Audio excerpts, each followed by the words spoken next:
Ang mabuting balita ng Panginoon, ayon kay San Mateo.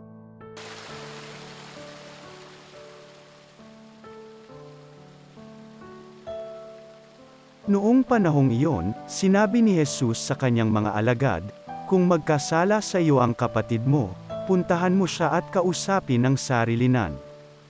Kapag nakinig siya sa iyo, ang pagsasama ninyong magkapatid ay napapanauli mo sa dati at napapanumbalik mo siya sa Ama. Ngunit kung hindi siya makinig sa iyo, magsama ka pa ng isa o dalawang tao upang ang lahat ng pinag-usapan ninyo ay mapatunayan ng dalawa o tatlong saksi. Kung hindi siya makinig sa kanila, sabihin mo ito sa pagtitipon ng simbahan. At kung hindi pa siya makinig sa natitipong simbahan, ituring mo siyang hentil o isang public ano. Sinasabi ko sa inyo, anumang ipagbawal ninyo sa lupa ay ipagbabawal sa langit, at anumang ipahintulot ninyo sa lupa ay ipahihintulot sa langit.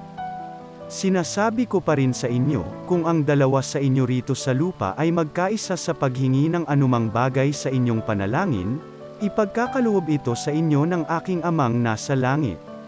Sapagkat saan man may dalawa o tatlong nagkakatipon dahil sa akin, naroon akong kasama nila." Ang mabuting balita ng Panginoon.